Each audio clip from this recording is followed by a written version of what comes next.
प्रकाश का व्यतिकरण, इसके अंतर्गत हम देखेंगे विभिन्न परिस्थितियों में जो व्यतिकरण प्रतिरूप है उसमें क्या परिवर्तन होता है, उसको देखते हैं।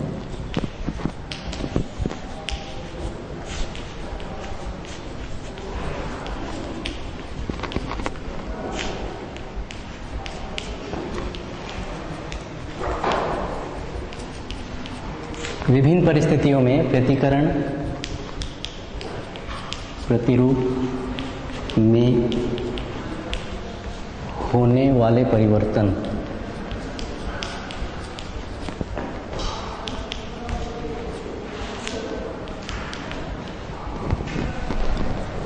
सबसे पहले हम देखते हैं, यदि एकवर्णी प्रकाश स्रोत के स्थान पर श्वेत प्रकाश का उपयोग किया जाए तो व्यतिकरण प्रतिरूप में क्या परिवर्तन होता है। पहला है एकवर्णी प्रकाश स्रोत के स्थान पर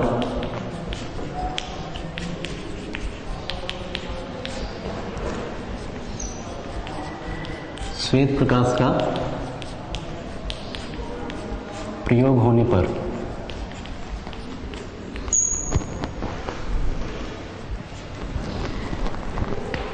जब एकवर्णी प्रकाश के स्थान पर श्वेत प्रकाश का उपयोग किया जाता है तो उस स्थिति में जो केंद्रीय फ्रिंज जो बनती है वो हमेशा सफ़ेद रंग का बनता है।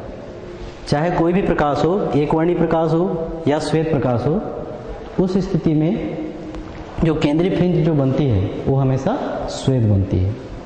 क्योंकि हमको पता है श्वेत प्रकाश 7 रंगों से मिलकर के बना होता है, अतः जो अन्य जो फ्रिंजें बनेंगी, केंद्रीय फ्रिंज के अलावा जो अन्य फ्रिंजें बनेंगी वो रंगीन बनती हैं। तो यदि हम एकवर्णी प्रकाश स्रोत के स्थान पर श्वेत प्रकाश का प्रयोग करते हैं तो इस स्थिति में जो केंद्रीय फ्रिंज जो होता है वो श्वेत होता है और जो अन्य फ्रिंजें जो बनती है वो रंगीन बनती है। इसके बाद दूसरी स्थिति है, यदि वायु के स्थान पर यदि माध्यम जल लिया जाए तो उस स्थिति में व्यतिकरण प्रतिरूप में क्या परिवर्तन होगा।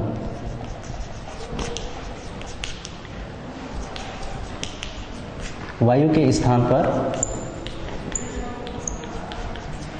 जल माध्यम के रूप में लेने पर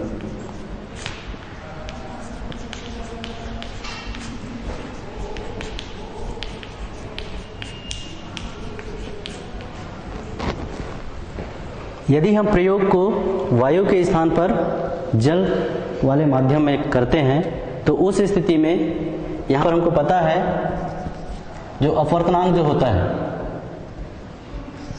एयर टू वाटर, मतलब वायु से पानी में, इसका मान होता है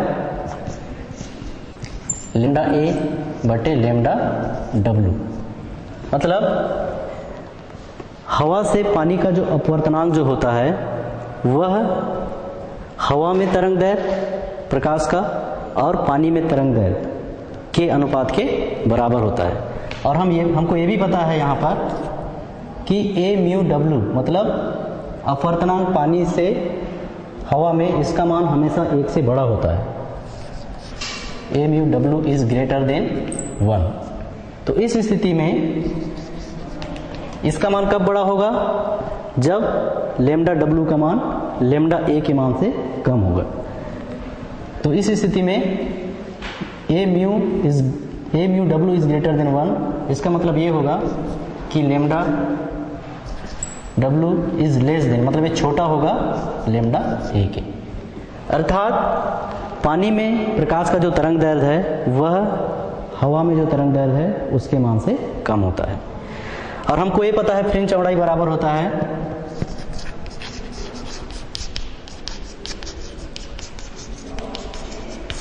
क्योंकि फ्रिंज चौड़ाई का फार्मूला है beta is equal to lambda capital D बटे स्मॉल डी। यहाँ पर बीटा फ्रिंज चौड़ाई है, लैम्डा प्रकाश का तरंग दैर्घ्य है, डी दोनों स्लिटों से पर्दे की दूरी है और स्मॉल डी दोनों स्लिटों के बीच की दूरी है।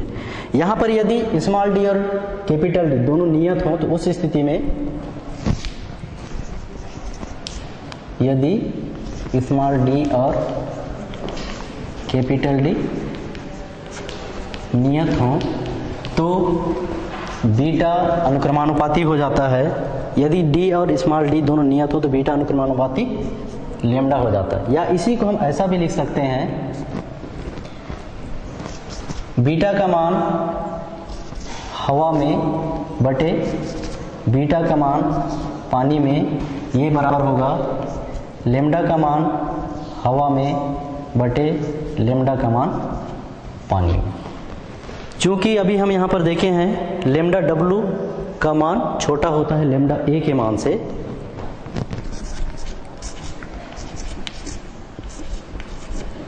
अतः यहाँ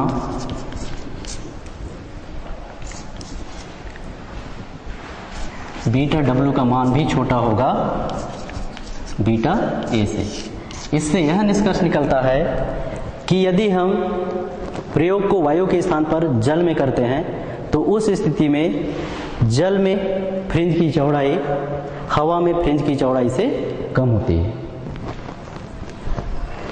मतलब यदि हम प्रयोग को हवा के स्थान पर पानी में करें तो उस स्थिति में पानी में जो फ्रिंज की चौड़ाई होगी वो हमेशा हवा में फ्रिंज की चौड़ाई से कम होती है।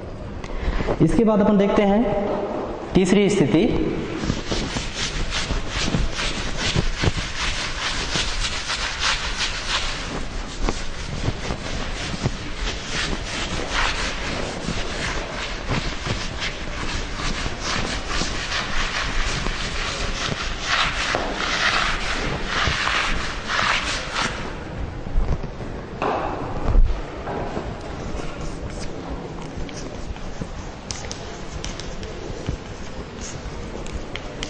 एक स्लिट को बंद कर देने पर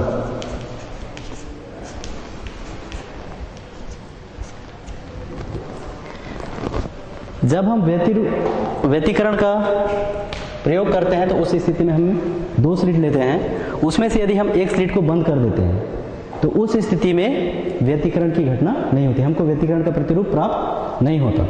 उस स्थिति में हमें विवर्तन प्रतिरूप प्राप्त होता है, जिसके बारे में हम आगे की कक्षाओं में पढ़ेंगे विवर्तन के बारे में। मतलब यदि हम एक स्लिट को बंद कर देते हैं तो उस स्थिति में व्यतिकरण प्रतिरूप हमको प्राप्त नहीं होता, हमको विवर्तन प्रतिरूप प्राप्त होता है। इसके बाद है चौथी स्थिति, यदि एक स्लिट को नीले रंग के कागज से ढक दें, सेलोफेन कागज से, और दूसरे को लाल रंग से ढक दें, लाल रंग के सेलोफेन कागज के। एक स्लिट को नीले रंग तथा दूसरे को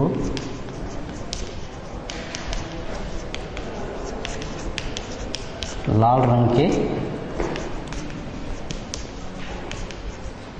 सेलोफेन से ढकने पर, यदि एक स्लिट को नीले रंग के सेलोफेन कागज से ढक देते हैं और दूसरे स्लिट को लाल रंग के सेलोफेन कागज से ढक देते हैं तो उस स्थिति में दोनों प्रकाश का जो तरंग दैर्घ्य है वो अलग अलग हो जाता है, जिससे उसकी आवृत्ति समान नहीं हो पाती, और इस स्थिति में भी व्यतिकरण प्रतिरूप हमको प्राप्त नहीं होता। इसके बाद है अगली स्थिति,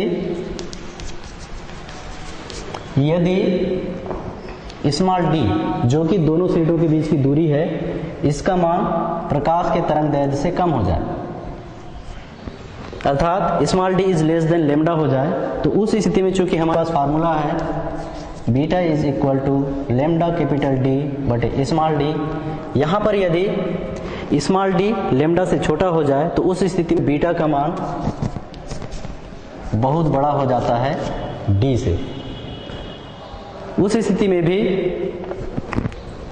व्यतिकरण प्रतिरूप हमको प्राप्त नहीं होता। मतलब यदि दोनों स्लिटों के बीच की दूरी प्रकाश के तरंग दैर्घ्य से कम हो तो उस स्थिति में बीटा का मान, फ्रिंज चौड़ाई का मान दोनों स्लिटों से पर्दे के बीच की दूरी से अधिक हो जाती है, जिसके कारण हमें व्यतिकरण का प्रतिरूप प्राप्त नहीं होता। इसके बाद एक और स्थिति है,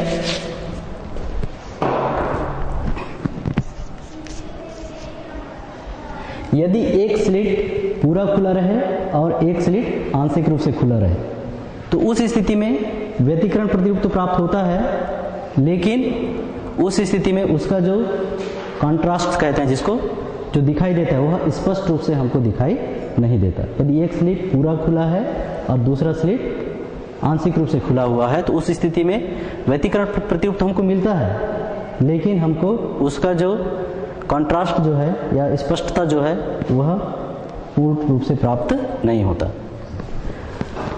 तो ये था विभिन्न परिस्थितियों में व्यतिकरण प्रतिरूप में होने वाले परिवर्तन।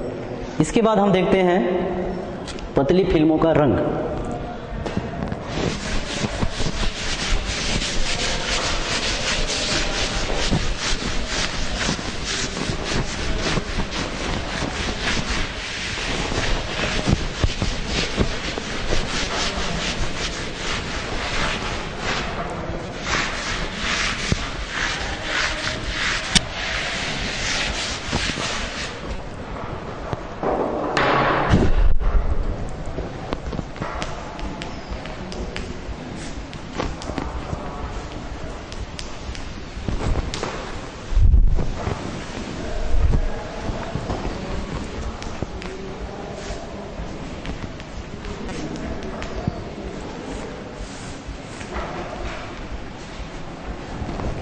जैसे हम देखते हैं बरसात के दिनों में मोटर गाड़ियों का जो ऑयल है वह सड़क पर फैल जाता है और वह जो फैला हुआ तेल है हमको रंगीन दिखाई देता है। इसी प्रकार से जैसे साबुन के जो बुलबुले हैं वो भी हमको रंगीन दिखाई देते हैं। आखिर में ऐसा क्यों होता है? तो इसका भी कारण प्रकाश का व्यतिकरण है। जैसे यदि मान लो सड़क पर पतली फिल्म फैली हुई है इस प्रकार से, तो इस स्थिति में जो प्रकाश की किरणें हैं एक तो ऊपरी सतह से परावर्तित हो जाती है और दूसरा जो है प्रकाश किरण इसके निचली सतह से परावर्तित होती है, और इन दोनों परावर्तित किरणों का अध्यारोपण होता है और अध्यारोपण के फलस्वरूप व्यतिकरण होता है, जिसके कारण हमको जो पतली फिल्में हैं वो रंगीन दिखाई देती हैं। और यहाँ पर इसके लिए जो पथांतर का जो मान होता है, व्यतिकरण तरंगे जो ये जो दोनों तरंगे कहलाती है, व्यतिकरण प्रतिरूप हमको प्रदान करती है, ये दोनों तरंगे कहलाती है व्यतिकरण तरंगे। ये जो व्यतिकरण जो तरंगे हैं इनके बीच जो पथांतर का जो मान होता है उसको हम इस सूत्र से दे सकते हैं, व्यतिकरण तरंगों के बीच पथांतर।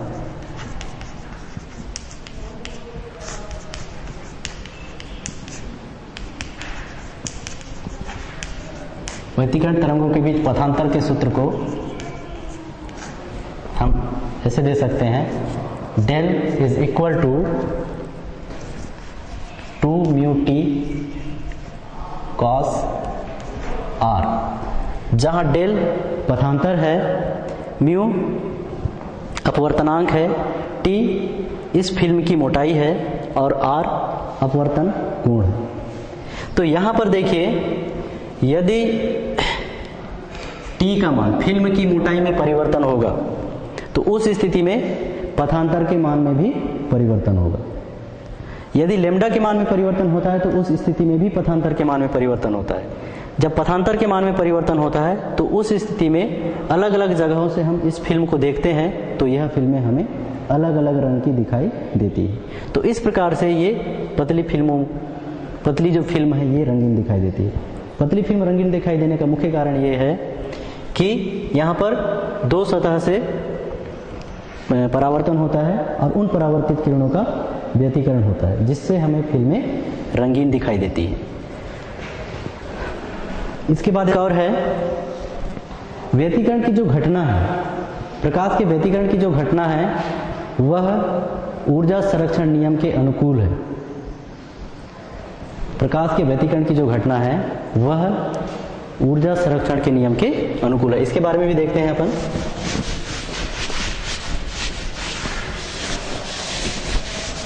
हम कैसे बता सकते हैं कि प्रकाश का जो व्यतिकरण है वह ऊर्जा संरक्षण के नियम के अनुकूल है? तो हमारा टॉपिक है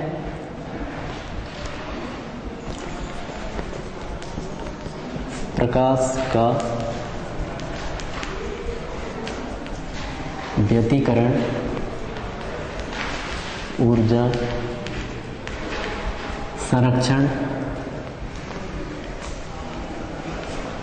नियम के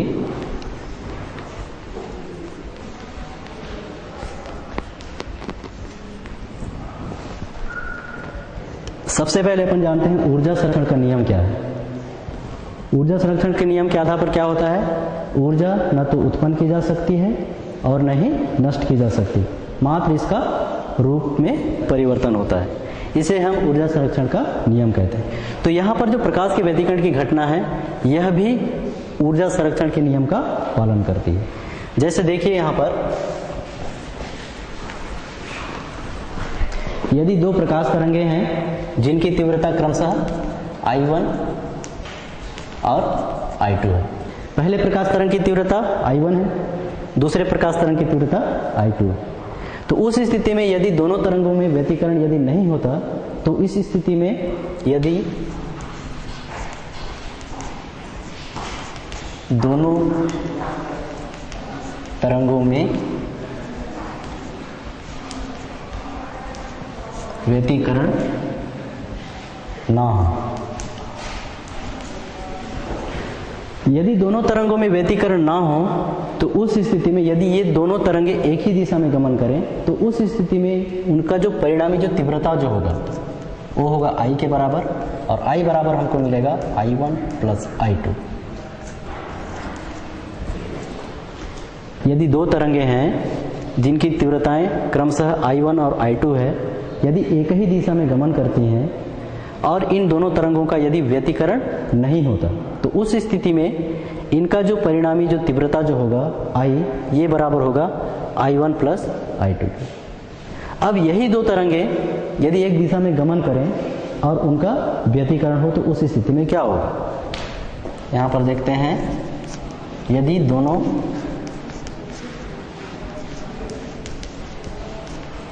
तरंगों का व्यतिकरण हो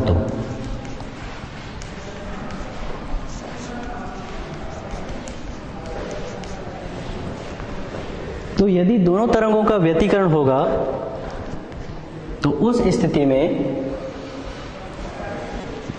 यहां पर हमें दो स्थितियां प्राप्त होती है, या तो संपोषी व्यतिकरण भी होगा और साथ ही साथ विनाशी व्यतिकरण, दोनों ही स्थितियां हमको प्राप्त होती है। तो संपोषी व्यतिकरण की स्थिति में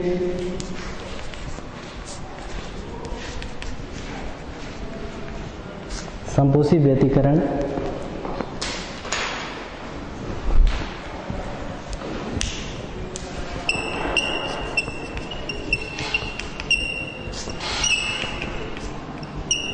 संपोषी व्यतिकरण की स्थिति में यहां पर प्रकाश की तीव्रता हमको पता है, संपोषी व्यतिकरण की स्थिति में प्रकाश की तीव्रता मैक्सिमम होती है, अधिकतम होती है, और उसका मान होता है I maximum is equal to I1 plus I2 plus 2 into root I1 into I2। ऐसा हम पिछली कक्षाओं में देख चुके हैं कि संपोषी व्यतिकरण की स्थिति में प्रकाश की तीव्रता का मान अधिकतम होता है और इसका मान I maximum is equal to I1 plus I2 plus 2 into root I1 into I2 होता है। और उसके बाद फिर अपन देखते हैं विनाशी व्यतिकरण की स्थिति में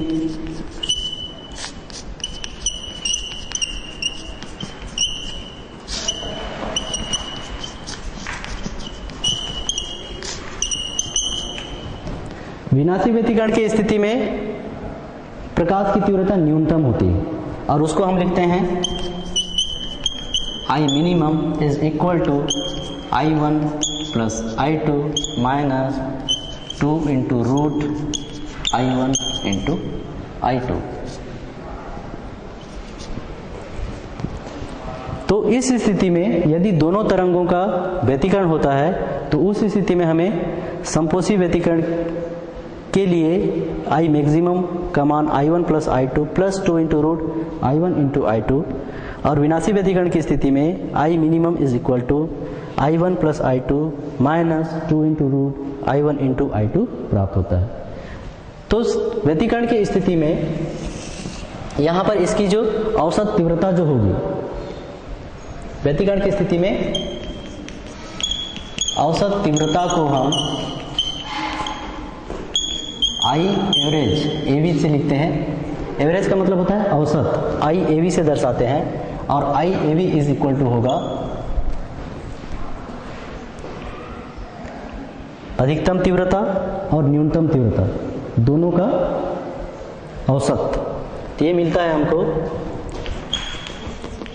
I maximum plus I minimum बटे 2, और यहाँ से हमको मिलेगा I AV is equal to, मान रखते हैं I मैक्सिमम का मान रखेंगे इसको, ये है हमारा I1 plus I2 plus 2 into root I1 I2, फिर प्लस I मिनिमम का मान रखेंगे, ये हमको मिलेगा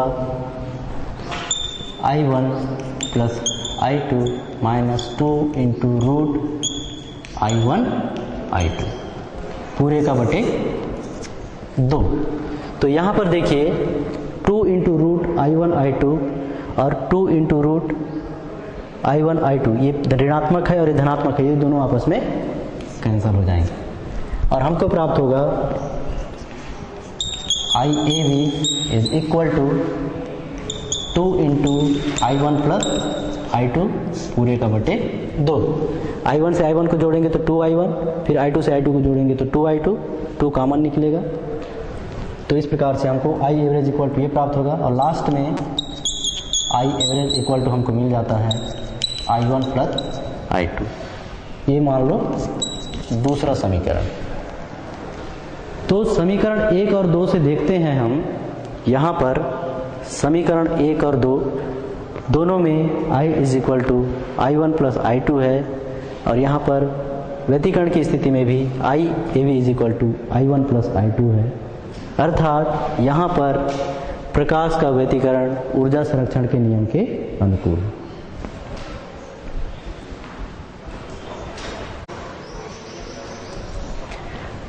इसके बाद देखते हैं हम कुछ आंकिक प्रश्न प्रकाश के व्यतिकरण से संबंधित और फ्रिंज की चौड़ाई से संबंधित। सबसे पहले अपन देखते हैं प्रकाश के व्यतिकरण से संबंधित एक आंकिक प्रश्न। प्रश्न लिख लीजिए,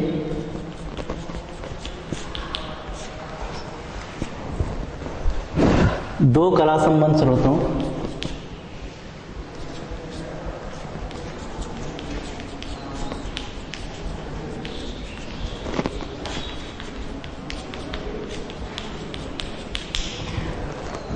की तीव्रताओं का अनुपात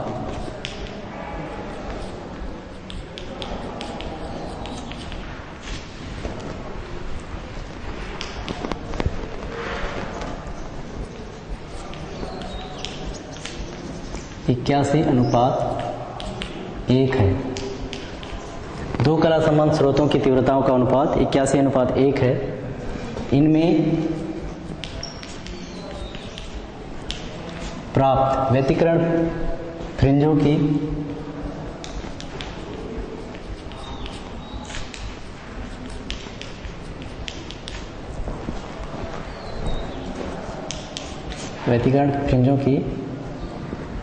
इनमें प्राप्त व्यतिकरण फ्रिंजों की अधिकतम व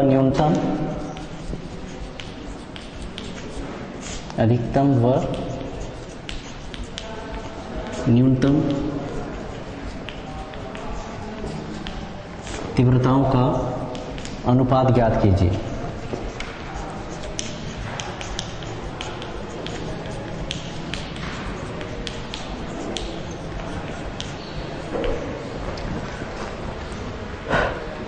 दो कला संबंध स्रोतों की तीव्रताओं का अनुपात दिया है 81:1 और इनमें से जो प्राप्त व्यतिकरण फ्रिंजें हैं उनकी अधिकतम और जो न्यूनतम तीव्रताएं हैं उनका जो अनुपात है वो हमको ज्ञात करना है। हल देखिए, यहाँ पर जो सूत्र प्रयोग होगा वो सूत्र है, एक तो सूत्र होगा ये वाला, पहला सूत्र I1 बटे I2 is equal to A1 का स्क्वायर बटे A2 का स्क्वायर। ये फार्मूला कहाँ से आया? हमको पता है प्रकाश की जो तीव्रता है तरंग के आयाम के वर्ग के अनुक्रमानुपाती होती है, मतलब I अनुक्रमानुपाती A का स्क्वायर। वहाँ से हमको मिला है I1 बटे I2 बराबर A1 स्क्वायर बटे A2। और दूसरा जो फार्मूला यूज होगा वो होगा I मैक्सिमम बटे I मिनिमम। इनका जो अनुपात होता है ये होता है पहले तरंग का आयाम धन दूसरे तरंग के आयाम के योगफल का वर्ग बटे पहले तरंग का आयाम ऋण दूसरे तरंग के आयाम इसका वर्ग। अब यहाँ पर देखिए, यहाँ पर दिया है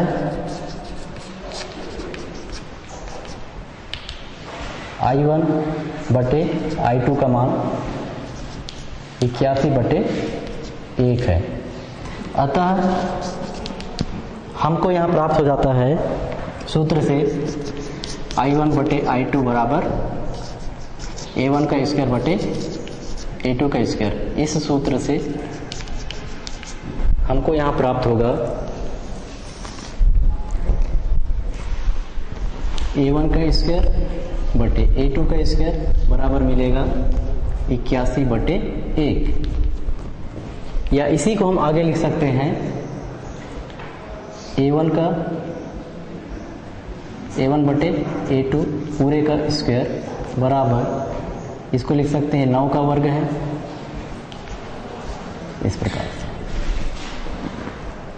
क्योंकि 9 बटे 1 का वर्ग मतलब 9 गुणित 9 81 और 1 गुणित 1 बराबर 1। यहाँ से हमको प्राप्त हो जाता है A1 बटे A2 बराबर 9 बटे 1, अर्थात A1 अनुपात A2 बराबर मिला 9 अनुपात 1। हम यहाँ अब माना A1 को 9x के बराबर मानते हैं और A2 को 1x मतलब x लेने पर। अब माना A1 बराबर 9x और A2 बराबर x लेने पर। सूत्र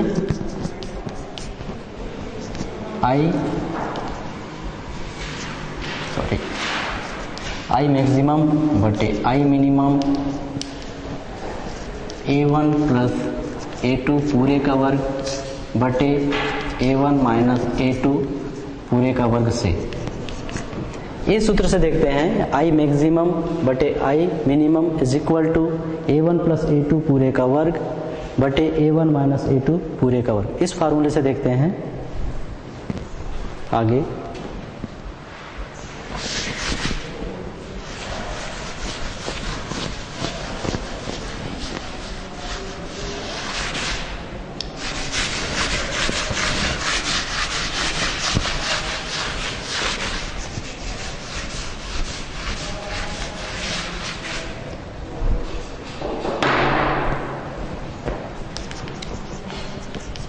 I मैक्सिमम बटे I मिनिमम बराबर हो जाएगा, मान रखते हैं हम A1 का मान 9x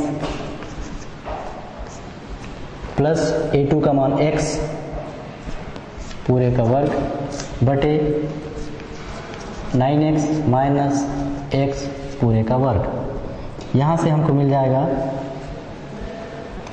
9x और x 10x पूरे का वर्ग बटे 9x में x गया 8x पूरे का वर्ग। तो यहाँ पर हमको मिल जाता है 10x पूरे का वर्ग 100x स्क्वायर बटे 8x पूरे का वर्ग। 8 का वर्ग होता है 64x का स्क्वायर। और ये हमको प्राप्त होता है 4 से डिवाइड हो जाएगा, x का स्क्वायर से x का स्क्वायर कटेगा और ये 4 से डिवाइड होगा तो ये मिलता है हमको 25 बटे 16। अतः I मैक्सिमम और I मिनिमम का जो अनुपात है वह हमको प्राप्त होता है 25 अनुपात 16। यहाँ पर हमको ज्ञात करना था अधिकतम और न्यूनतम तीव्रताओं का अनुपात, तो अधिकतम और न्यूनतम तीव्रताओं का अनुपात ये हमको मिला 25 अनुपात 16। यहाँ लिख सकते हैं हम अतः आई मैक्सिमम अनुपात I minimum is equal to 25:16। ये हमारा आंसर। तो इस प्रकार से हम इस सवाल को हल कर सकते हैं और इससे संबंधित और दूसरे सवाल हैं उनको भी इन्हीं सूत्रों की सहायता से हल किया जा सकता है।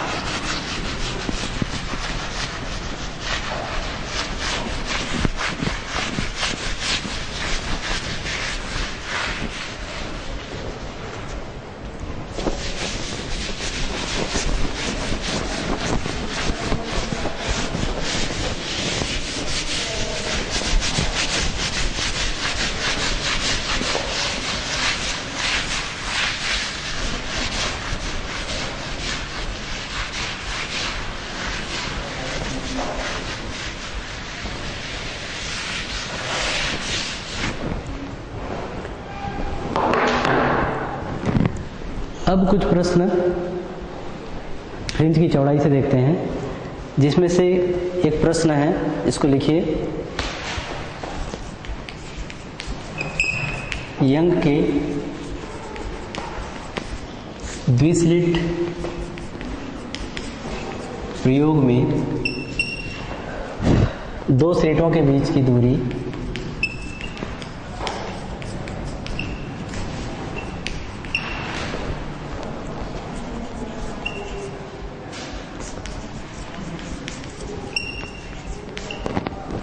यंग के द्विस्लिट प्रयोग में दो स्लिटों के बीच की दूरी 1 मिलीमीटर है। स्लिट के तल से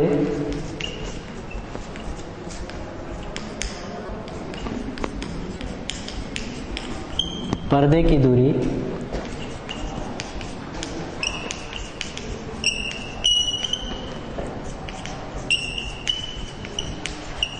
1 मीटर है। यदि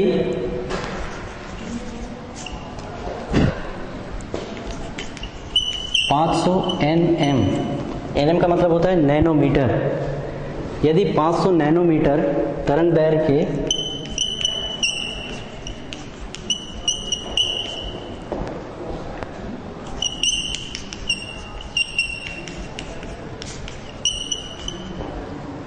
यदि 500 नैनोमीटर तरंग दैर्घ्य के प्रकाश का उपयोग किया जाता है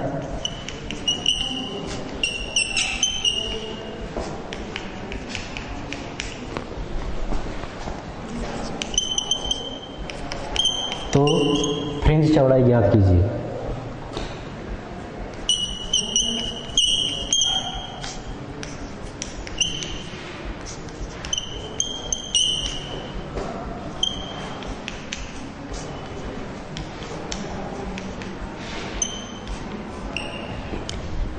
प्रश्न देखिए यहाँ पर, यंग के द्विस्लिट प्रयोग में दो स्लिटों के बीच की दूरी 1 मिलीमीटर है। स्लिट के तल से पर्दे की दूरी 1 मीटर है। यदि 500 नैनोमीटर तरंगदैर्घ्य के प्रकाश का उपयोग किया जाता है यहाँ पर, तो फ्रिंज की चौड़ाई ज्ञात करना है।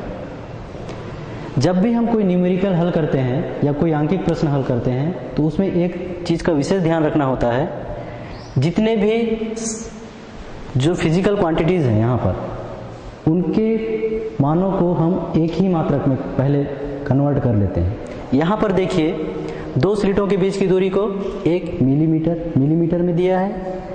स्लिट के तल से पर्दे की दूरी को मीटर में लिखा गया है। साथ ही साथ तरंग दैर्घ्य को नैनोमीटर में लिखा गया है। तो इसको हम एक ही पद्धति के मात्रक में बदल लेते हैं। या तो सीजीएस पद्धति का मात्रक हो सकता है या फिर एसआई पद्धति का मात्रक हो सकता है। यहाँ पर सभी दूरियां हैं या लंबाई है, इसलिए हम सभी राशियों को हम दूरी का जो एसआई पद्धति का मात्रक जो होता है मीटर, उसमें हम बदल लेते हैं। उसके बाद ही इस प्रश्न को हल करेंगे। इस बात का विशेष ध्यान रखना, जब भी कोई न्यूमेरिकल अपन हल करते हैं या आगे प्रश्न हल करते हैं तो वहाँ पर जितने भी फिजिकल क्वांटिटीज़ होते हैं या भौतिक राशियाँ होती हैं, उनके मात्रकों को एक ही पद्धति के मात्रकों में बदलना होता है। यहाँ पर जो सूत्र प्रयोग होगा वो सूत्र है फ्रिंज चौड़ाई वाला formula, beta is equal to lambda capital D बटे स्मॉल डी। यहाँ पर जो जो दिया है उसको लिख लीजिए। दिया है लेमडा का मान दिया है, यहीं से लेमडा का मान कितना दिया है, लेमडा तरंग दैर्घ्य है 500 नैनोमीटर, तो ये हो जाएगा 500 नैनोमीटर। नैनोमीटर को हमको मीटर में बदलना है और हमको पता है नैनो मतलब होता है 10 की घात ऋण 9।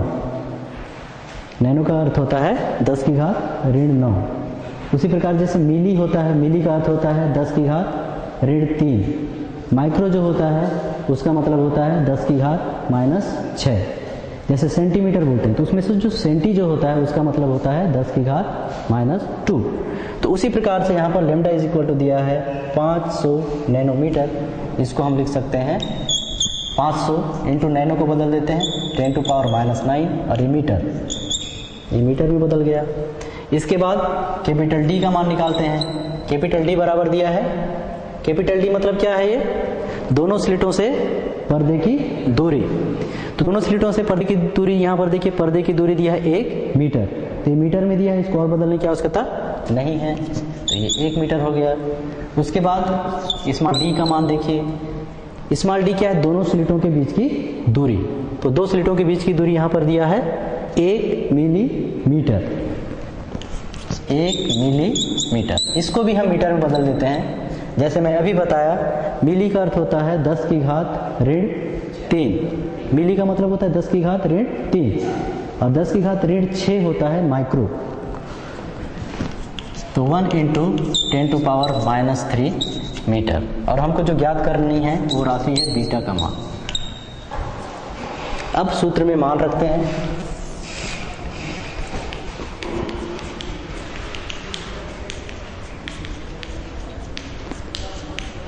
सूत्र में मान रखने पर बीटा इज इक्वल टू, क्रमशः मानों को रखते हैं। लेमडा का मान रखेंगे 500 गुणित 10 की घात -9 गुणित डी का मान रखेंगे 1 बटे नीचे डी का मान होगा, स्मॉल डी का मान 1 गुणित 10 की घात ऋण 3। इसको कैसे हल करेंगे हम, यहाँ पर देखिए सबसे पहले हम घातों को हल कर लेते हैं। 10 का घात -3 ये हर में है, अंश में चला जाएगा तो 10 की घात धन 3 हो जाएगा। और चूंकि आधार समान होते हैं और घात जुड़ते हैं इसलिए 10 की घात -9 में 3 जुड़ जाएगा और ये हमको मिलेगा बीटा इज इक्वल टू 500 गुणित 10 की घात -6 इतना मीटर। इसी को हम आगे और लिख सकते हैं,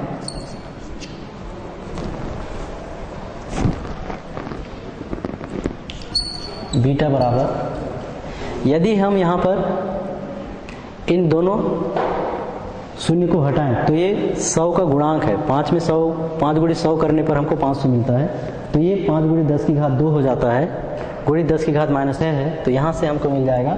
इसको हम और आगे लिख सकते हैं, यहाँ का धनात्मक घात 2 और ये -6, तो -6 में 2 जुड़ेगा तो यहाँ पर मिल जाएगा -4 इतना मीटर।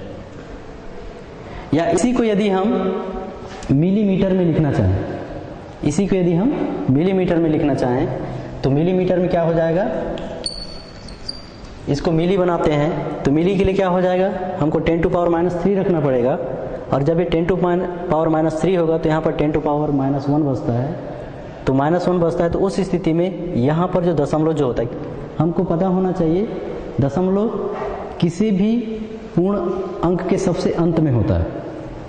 यहाँ पर 5 लिखा है मतलब यहाँ पर दशमलव यहाँ पर है, तो यहाँ पर चूंकि 10 की घात -1 है इसलिए दशमलव को अपन बाईं ओर प्रतिस्थापित करते हैं तो -1 कैंसिल हो जाता है और हमको यहाँ पर मिलेगा 0.5 इंटू 10 टू पावर -3 इतना मीटर। या इसी को हम आगे लिख सकते हैं बीटा बराबर 0.5, इसका मतलब होता है मिली और ये हो गया मीटर। तो इस प्रकार से हमको जो बीटा का जो मान प्राप्त होगा, यहाँ पर जो फ्रिंज चौड़ाई का मान जो मिलेगा वो मिलेगा 0.5 मिलीमीटर।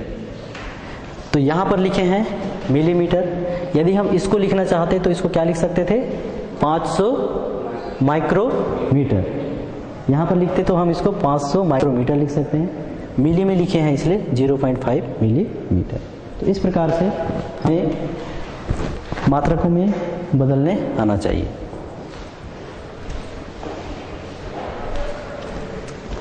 इसके बाद अगला और प्रश्न लिखिए फ्रिंज की चौड़ाई से संबंधित।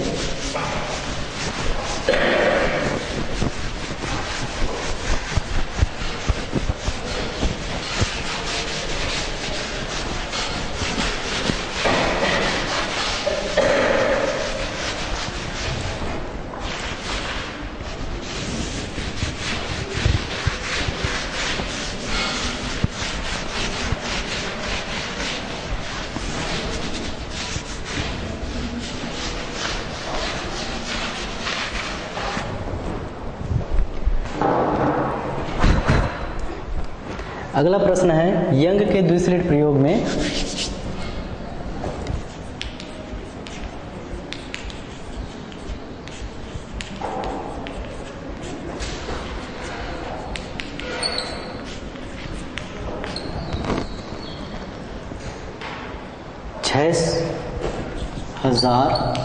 एंगस्ट्रॉम, इसको पढ़ते हैं एंगस्ट्रॉम।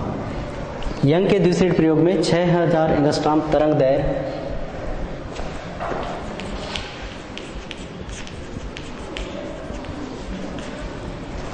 के प्रकाश के लिए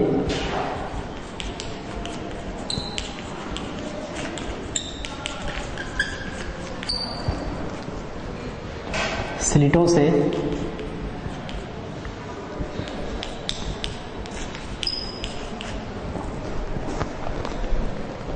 50 मीटर की दूरी पर फ्रिंज चौड़ाई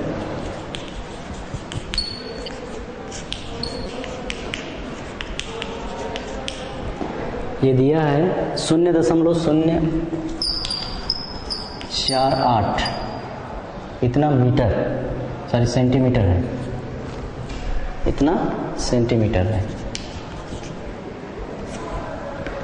स्लिटों पर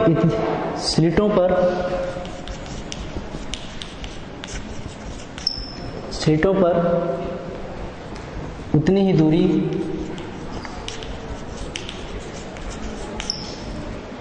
पर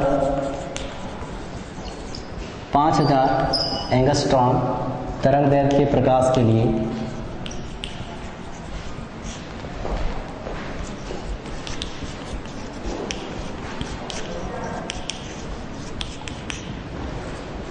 फ्रिंजों की चौड़ाई कितनी होगी।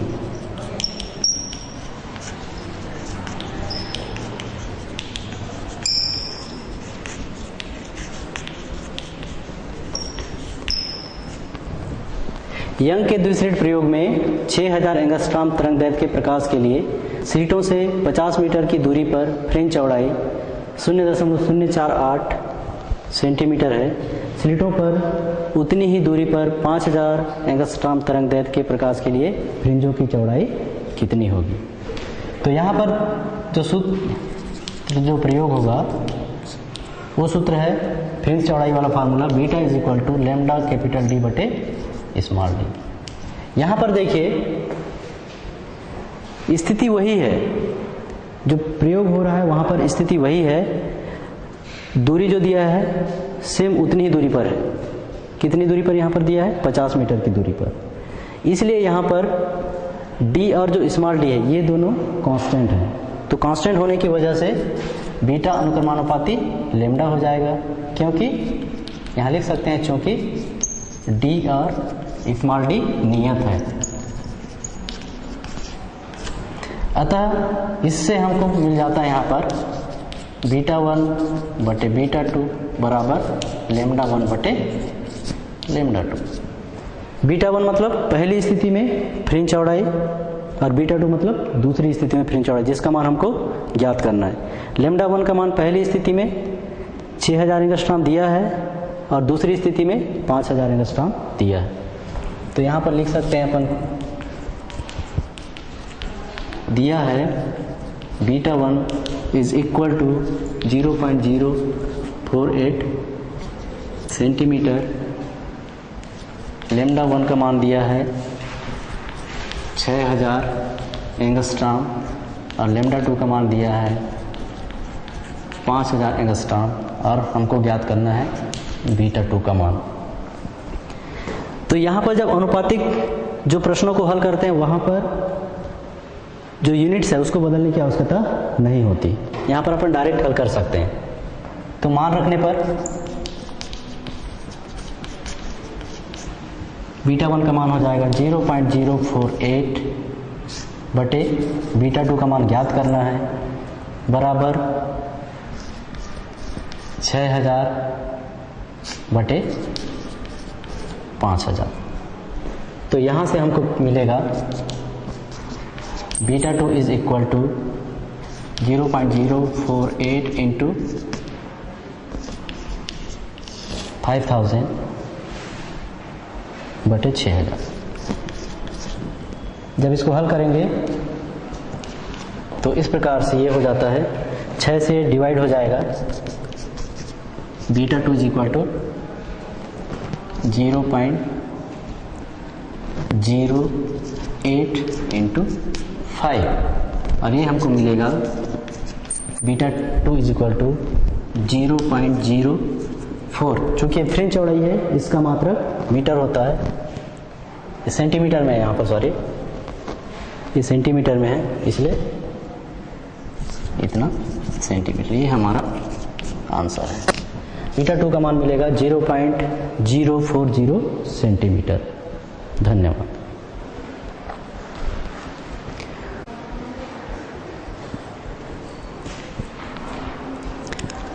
यहाँ देखिए beta 2 is equal to 0.048 into 5000 बटे 6000।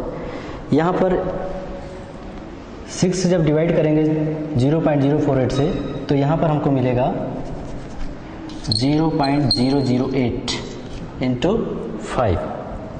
जब 6 से अपन डिवाइड करेंगे 0.048 को तो ये हमको मिलेगा 0.008 इंटू 5 और इसका जब मल्टीप्लिकेशन करेंगे तो हमको बीटा 2 इक्वल टू मिलेगा 0.040 इतना सेंटीमीटर। ये दूसरी स्थिति में फ्रिंज की चौड़ाई का मान होगा बीटा 2 इक्वल टू 0.040। धन्यवाद।